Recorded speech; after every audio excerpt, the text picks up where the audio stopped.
Tons of hardware news today. However, with the new, some of it being new GPUs coming in with 8 gigabytes of VRAM, VRAM is on everyone's mind. And did Nvidia just solve their VRAM problem with headlines like this? Let me pop out of your way here real quick, so we can kind of look at these, although link in the description if you want to look at the original quality. So this is Nvidia showing off neural textures versus block compressed textures on the right. And you can see on the left that it does look a lot more detailed. They're claiming 16 times more texels versus the lower resolution block compressed textures coming in at 3.6 megabytes versus 3.3 megabytes. This seems like a pretty big deal. The downside here seems to be the longer render. So this is a 1.15 millisecond native 4K render versus 0.49 millisecond native 4K render. And Nvidia does feel like in actual applications that, as part of the larger rendering process, the GPU may be able to hide some of that latency as part of a larger process. Anyway, this looks extremely interesting. If we want to look at some of NVIDIA's specific claims here, they're saying that using this approach, we enable low bitrate compression, unlocking 2 additional levels of detail, or 16 times more texels, with similar storage requirements as commonly used texture compression techniques. In practical terms, this allows a viewer to get very close to an object before losing significant texture detail. And then they get into more of their contributions. We'll get that in a second. But basically what they're saying is, so if with new games going for photorealism, massively improved textures with the new generation of consoles, all of that, that does come with massively increased game file sizes. Have you noticed that your games are like 150 gigabytes to install now? But then also coming in with the problem of there can be a lot of VRAM involved in using those textures. And that's been one of the things causing VRAM issues recently on a lot of GPUs. Anyway, they're getting into their main contributions here to this technology, which is a novel approach to texture compression that exploits redundancy spatially across bitmap levels and across different material channels. By optimizing for reduced distortion at a low bit rate, we can compress 2 more levels of detail in the same storage as block compressed textures. The resulting texture quality at such aggressively low bit rates is better than or comparable to recent image compression standards like AVIF and JPEG XL. And the reason why you wouldn't use those in a game is because they're not designed for real-time decompression with random access. They wouldn't be fast enough for a GPU to handle in an actual game use case scenario. So pretty cool stuff. Now, they're also saying a novel low-cost decoder architecture that is optimized specifically for each material. This architecture enables real-time performance for random access and can be integrated into material shader functions, such as filtering to facilitate on-demand decompression. So it looks like this should be able to be just executed on the shaders. And a highly optimized implementation of our compressor. Now, so this is getting into how would you compress them. So basically they're saying that an RTX 4090 GPU could compress a 4K material texture set in 1 to 15 minutes at 8K resolution. All of that. This looks really interesting. Again, there's a lot of questions though. One thing is, again, it did take longer to render than the more traditional technique. Also, is this going to suddenly solve all of our VRAM problems? Well, first of all, this is not in any game, so this would need to actually make its way into games. Would it make its way into games? Well, it's unclear at this point. Would this work well on every GPU, just NVIDIA GPUs? In other words, if this doesn't work well on console, I really don't think we would see it getting implemented widely by game developers.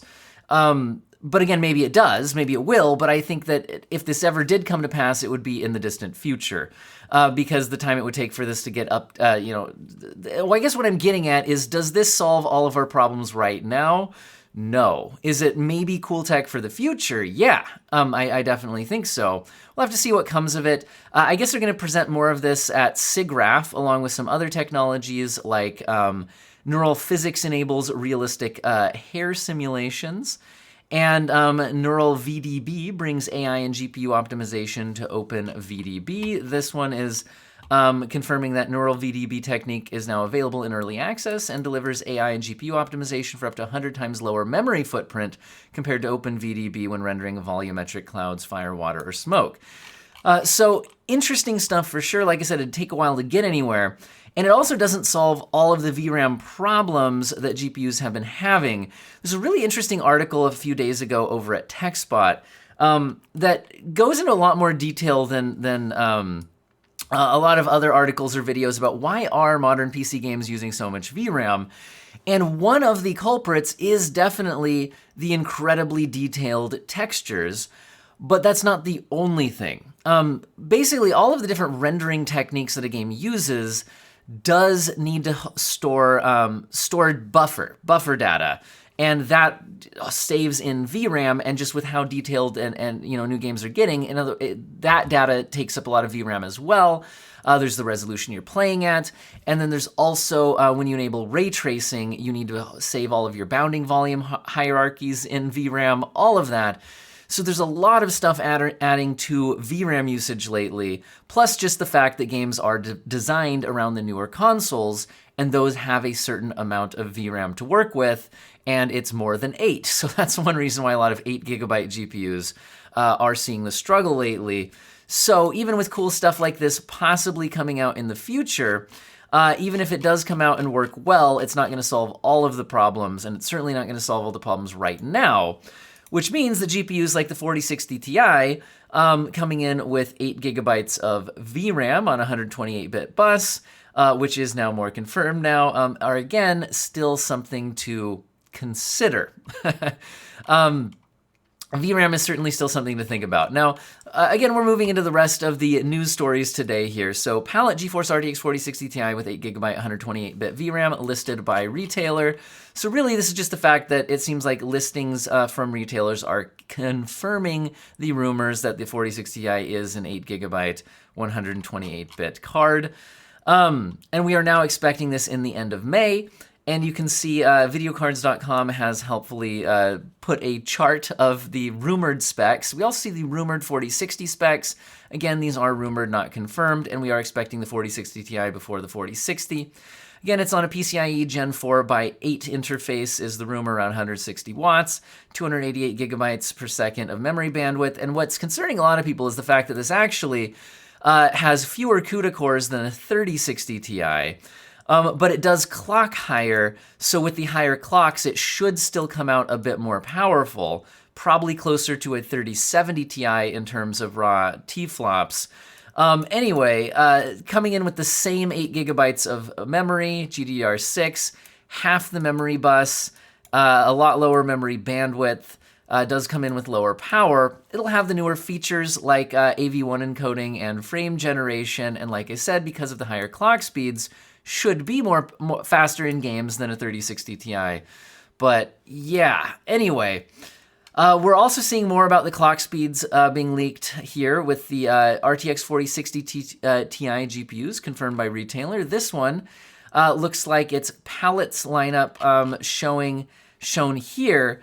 And these listings seem to be having some numbers that would probably align to clock speeds. Now, most of them are coming in close to what we were seeing in that leak we just looked at. Again, with the 2535 being reasonable, looks like that one reported right here. We're seeing a 2670 on this one, 2685, although this one just listing 2310. So hopefully that's just mistakenly referencing the base clock, and we're not seeing one that only boosts to that base clock, because that would be then pretty weak. Now, we're also seeing ASUS to unveil a brand new Nvidia GeForce RTX graphics card on the 10th of May. And this is apparently a post, looks like this. Got the soldier, says tough gaming. Says, hey recruit, stand by for a new GeForce RTX graphics card. The tough OG is poised for deployment in your gaming rig. Guess the chipset and full card name for a chance to win it. Watch the ROG Pulse livestream for the official unveil and winner announcement. Now, it's possible that this is just some other tough gaming card and isn't a 4060 Ti, but the fact that, okay, May 10th, we're expecting a late May launch date on these. Is there going to be reveals of these cards on May 10th? It's possible, but again, this could be something else. This is not necessarily a 4060 Ti. Well, how about some AMD GPUs? We have AMD confirming mainstream Radeon 7000 GPU launch this quarter. And we're also seeing cards like a 7950 XT spotted in a ROCm pull request, which would be interesting because there have been rumors of would AMD ever launch something above the 7900 XTX for this generation. Okay, so what's all this? It looks like during a Q1 2023 earnings call, AMD CEO and President Dr. Lisa Su admitted the company will have an update to the mainstream series this quarter. Here's some specific quote. So in gaming graphics, channel sell-through of our Radeon 6000 and Radeon 7000 GPUs increased sequentially. We saw strong sales of our high-end Radeon 7900 XTX GPUs in the first quarter, and we're on track to expand our RDNA 3 GPU portfolio with the launch of new mainstream Radeon 7000 series GPUs this quarter. So we do see right there, launching new mainstream Radeon 7000 GPUs this quarter. So this is confirming rumors that we will be seeing one coming soon. The rumors are pointing to an RX 7600 coming next, and that would be a Navi 33 GPU with 32 compute units. Again, there's been conflicting reports of whether it be a 7600 XT or just 7600.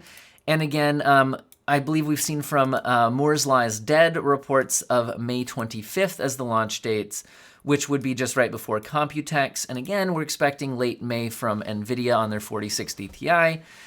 Now, in regards to the, okay, what about this 7950 XT thing? Apparently there was a ROCm pull request which listed a bunch of GPUs, not all of which actually are out yet.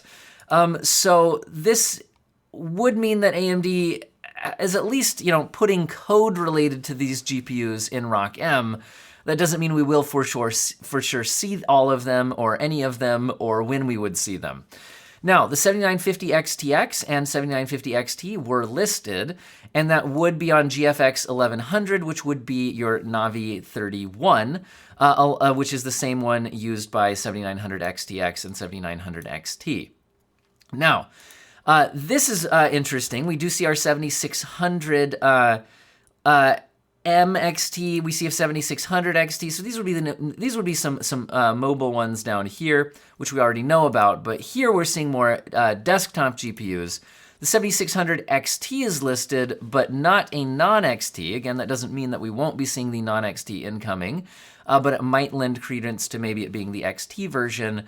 Naming scheme at least that we would be seeing coming soon here. They're also listing a 7800 XT and 7700 XT and a 7500 XT. Now, notice that the 7700 XT, 7600 XT, and 7500 XT all say GFX 1102, so that would be the Navi 33. But notice that the 7800 XT is the only one listed as GFX 1101. So that would probably be your Navi 32, and again, that's the only one listed on that GPU. So, interesting stuff. Here's some of the rumored specs and release dates on all that. So we see, we know the 7900 XTX and 7900 XT coming in with 96 compute units and 84 compute units respectively. Putting the 7600 XT rumors at a 32 compute unit configuration, so very much significantly cut down here. And then again, we could see 7800 XT, 7700 XT. Could that be a 70 compute unit and 64 compute unit?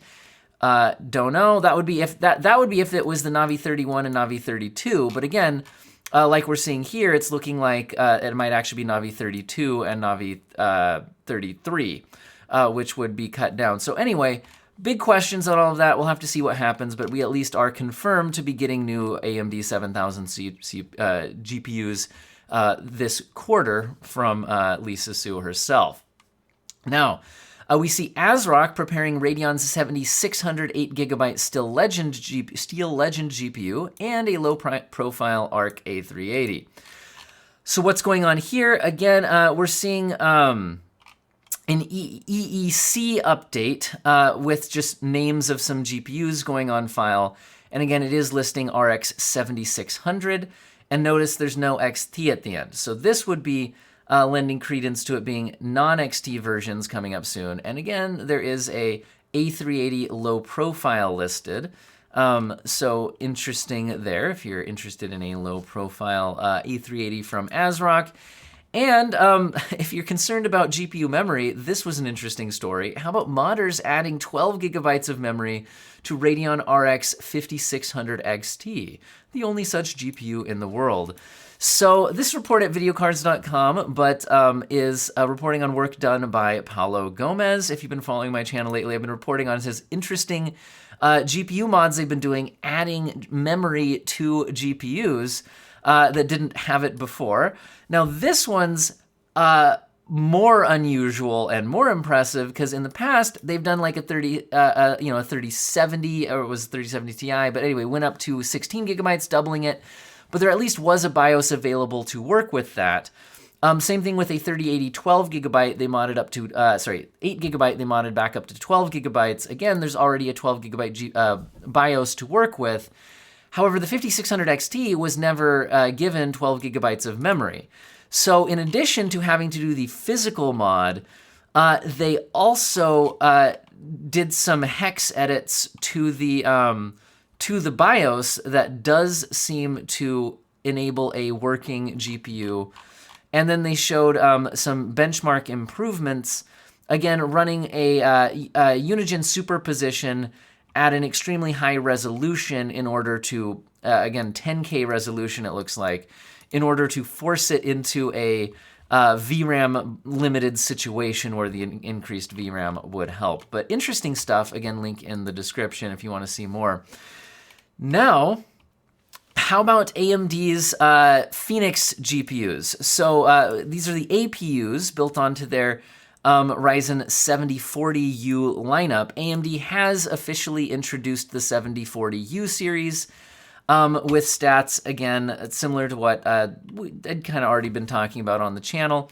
So these are the lower powered version of their APUs here, again, coming in at 15 to 30 watt target, and various configurations here ranging from 4-core 8-thread to 6-core 12-thread, 6-core 12-thread, and 8-core 16-thread, and different GPUs included along with those. And so it can feature the 7080M, 7060M, and 7040M with either 12, 8, or 4 RDNA 3 compute units, respectively. So we'll have to see these coming out in actual products and what we get there. H series, this is the U series. The H series had been taking a long time to come to market, although I did see an article a few days ago now from Tom's Hardware saying that the delayed 7040HS Phoenix laptop CPUs are now shipping to OEMs, and we should be getting those actually incoming soon now, hopefully. Now, this is interesting if you're curious on the performance of the 780M.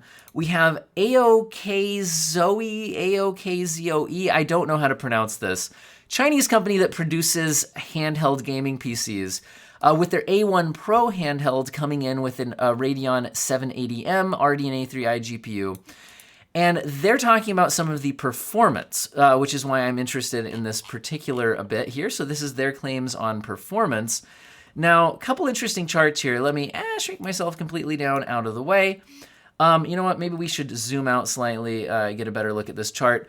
So what is this? So this is the CPU performance. So this is the Ryzen 7 7840U in the handheld PC form factor here. And this is Cinebench numbers. They're showing you, the reason the chart looks kind of weird like this is you're seeing the single core performance on the bottom and the multi-core performance on the top.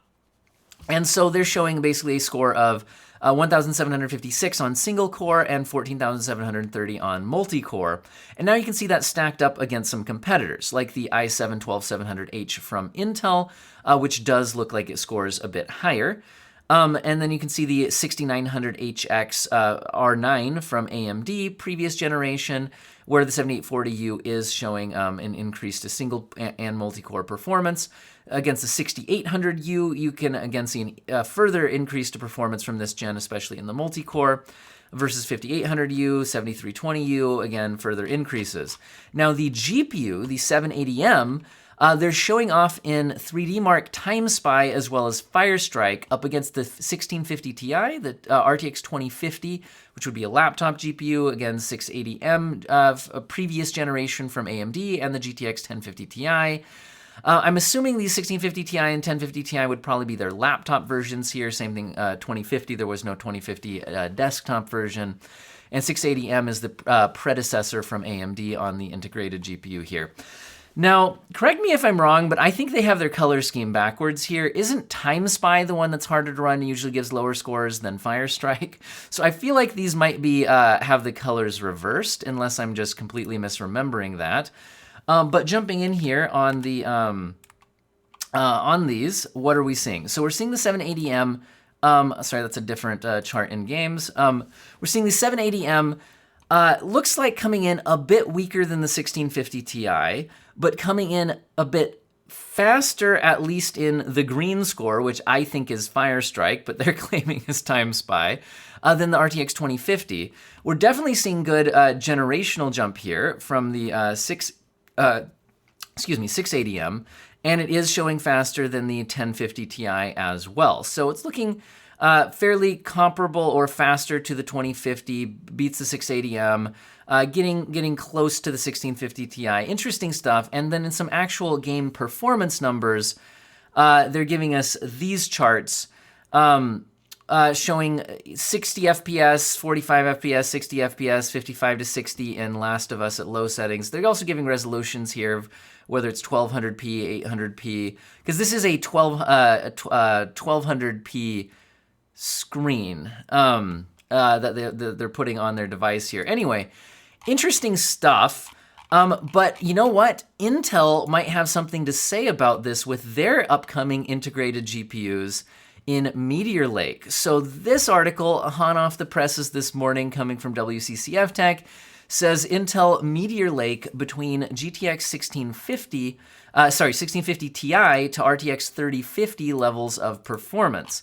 Now, it looks like they're getting their information from Moore's Law is Dead, and he had this chart for us to look at, which is showing the RDNA 3 Phoenix versus the, where is it, the Meteor Lake options. Where are we at here? With Meteor Lake coming in here with 128 execution units, all of that, and then they're showing it up against a GTX 1650 and RTX 3050 laptop combo where you have to have the CPU-GPU combo. So the interesting thing here with these integrated chips is compared to a CPU-GPU combo, we're delivering similar performance range, but at significantly lower power. That's the y-axis here is power. So total laptop power significantly lower. This could be a sign that low-end discrete GPUs in laptops might not really have as much of a place anymore, given that you could get so much better efficiency overall from these upcoming integrated chips from AMD and Intel. Now, competing with a 1650 is pretty interesting because the latest Steam hardware survey is out, and the 1650 is back on top. The previous month showed a massive jump for the RTX 3060, and it is back down to roughly where it was before that. Also, the previous month had shown a massive increase in the simplified Chinese users on Steam, so it seems like last month was a fluke, and there was some problem with the data collection. Seems to be a common possibility was Chinese internet cafes being overcounted. Again, since we saw the big bump in simplified Chinese, along with a massive bump in things like the RTX 3060. Anyway, it's looking like the current month is now lining up much closer to the non-March results. So it is back with the 1650 on top, followed by the 1060. 3060 is next, and then 3060 laptop separated out, RTX 2060, 1050 Ti. But the point is, a lot of these GPUs not super powerful, and so these handhelds and laptop chips are getting somewhat close to the performance of some of the more popular GPUs on Steam. And if you look at the popular games on Steam, a lot of them are very lightweight esports titles. Now, with the growing popularity of the handheld gaming PCs, this is an interesting article from videocards.com showing off a third-party tool giving control over these handheld consoles. It's called Handheld Control Panel, an upcoming Windows software for gaming consoles powered by low-power Intel and AMD CPUs.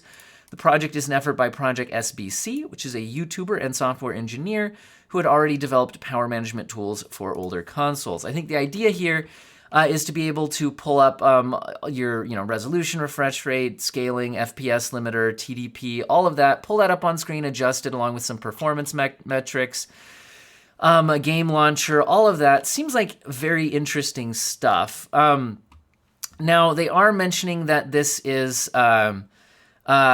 it has a GitHub page as an open source project. It, however, is not yet available for download as a binary. You'd need to request beta access. Anyway, interesting stuff for these handheld form factor little gaming PCs running on Windows. Now, in other news, Nvidia has claimed to have better AV1 encoding than AMD and Intel. Now, this is, again, Nvidia themselves making this claim and showing off this screenshot where they're showing Nvidia's NVENC producing more detailed results, less choppiness here than we're seeing from the AMD or Intel encoder. But again, this is one screenshot coming directly from Nvidia themselves. So I think we would want to wait on further third-party testing before we completely... give them the win, although these screenshots do look good. Again, they're coming directly from Nvidia. Now, I was looking for what I could find on the topic. So far, it seems like there's some pros and cons to the different encoders. For example, the AMD encoder maybe being able to encode quicker and at a higher frame rate and resolutions than what the Nvidia encoder offers. And again, depending on what bit rate you're looking at. This is an interesting battleground, though, because in the previous, before we got AV1 encoders, in previous GPU generations, the H.264 encoder for NVIDIA NVENC was a significant advantage when live streaming, because at low bit rates, it did look a lot better than the AMD encoder.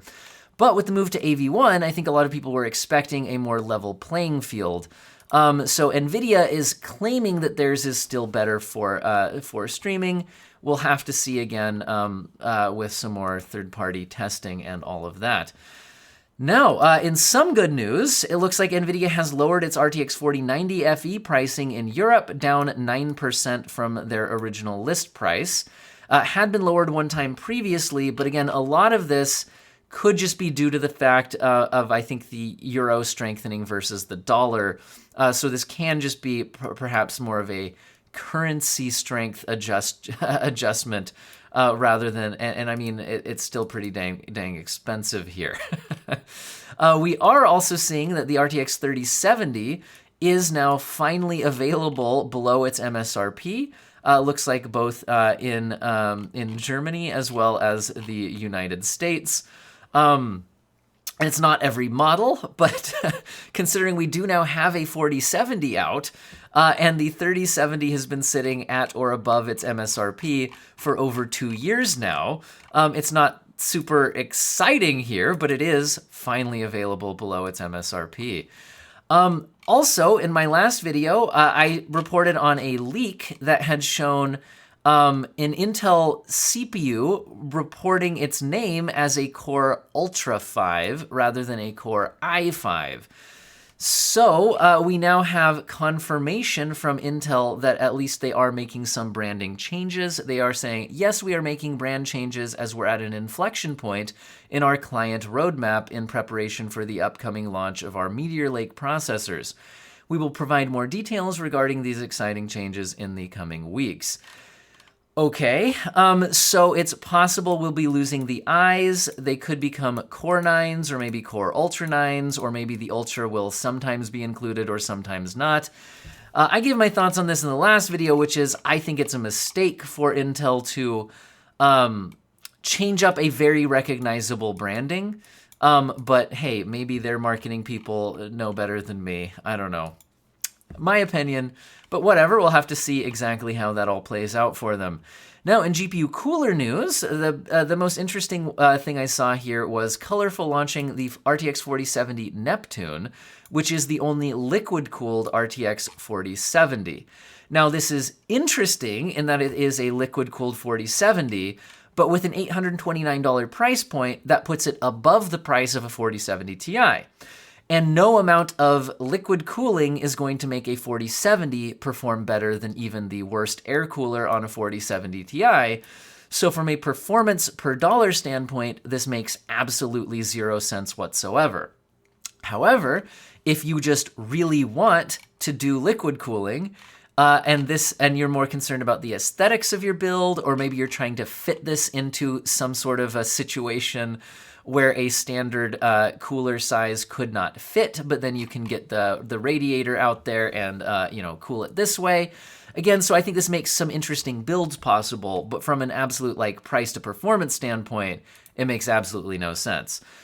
But again, I think that, like I said, there are reasons why it could exist. There is a new Nvidia GPU driver as of May 2nd, giving support for Kovacs and Summoner's War Chroniclers, along with a few fixed issues.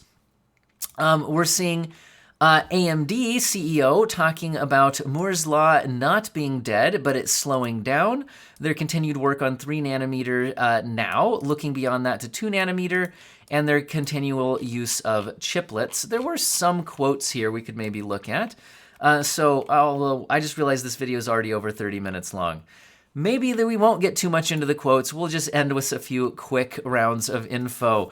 How about Star Wars Jedi Survivor getting a DLSS 3 mod? Now, my understanding is that this is the frame generation, but not the actual DLSS upscaling.